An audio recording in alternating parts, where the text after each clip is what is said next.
बोल ना। ये सामने वो जब हम बैठे हैं ना तोरा भारी टाइम लगी हाथ में रे ऐसे का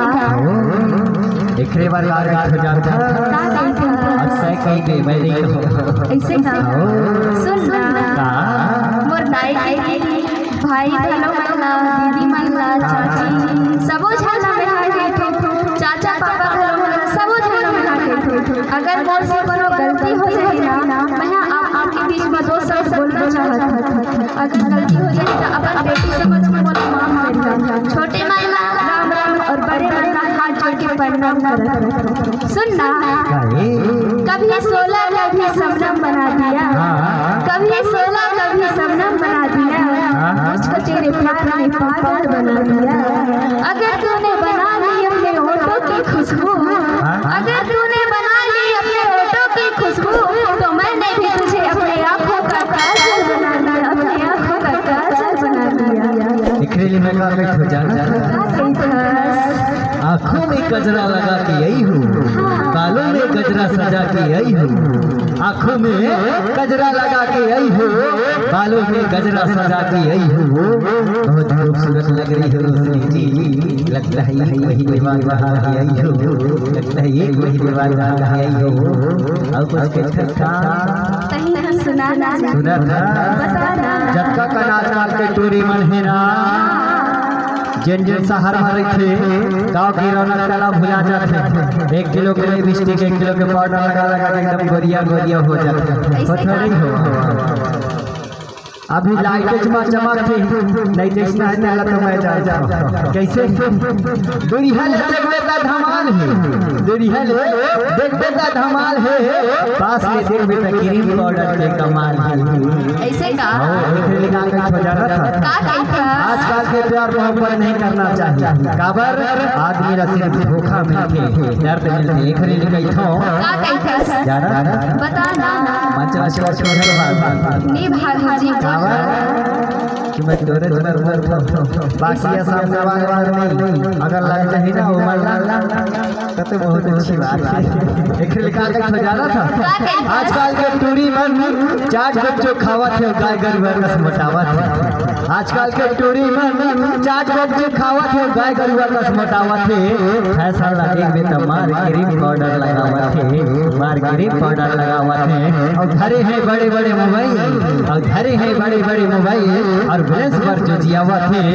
और नहीं भरावे बैलेंस ना तो भगवान का सब मरद के जियावा थे मरद के जियावा थे लेकिन आजकल के टूरा मन भी कम नहीं है कैसे कम नहीं है मोबाइल के जमाना है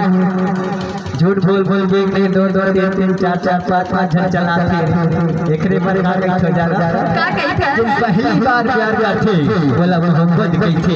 जिन पहली बार प्यार करते बोला मोहब्बत कहते जिन दूसरा बार प्यार करते बोला दीवाना बन गई और जो तीसरा बार प्यार करते बोला पागल बन गई थे और जो चौथा बार प्यार करते बोला मुस्कुराना तो हर लड़की की अदा है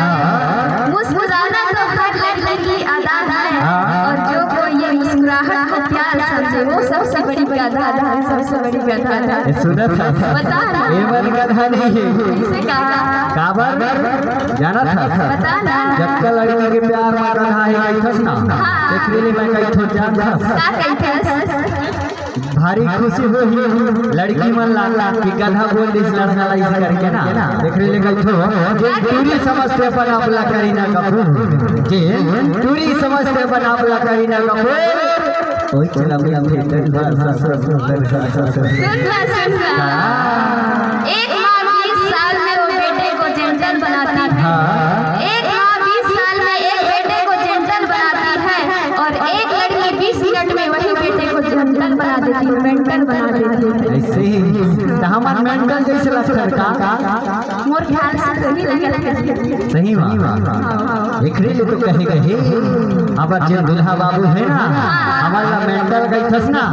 एकरे लिए कैथो गोबर कस मुलायम बा और छेना कस्तूर गाल है गोबर कस मुलायम बा और छेना कस्तूर गाल है तोर होठ के लिपस्टिक रे रानी सरहा पताल कस लाल है हर ही गाय का रेंगना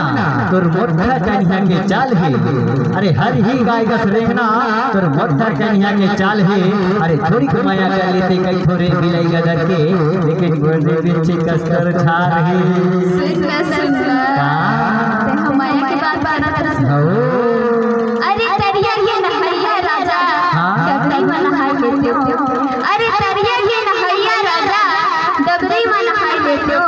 तोरे तो भलो कर बुढ़वा ना बनाई लेते हो। बुढ़वा के चक्कर में मत पड़ बे। ऐसे का कावा जानथस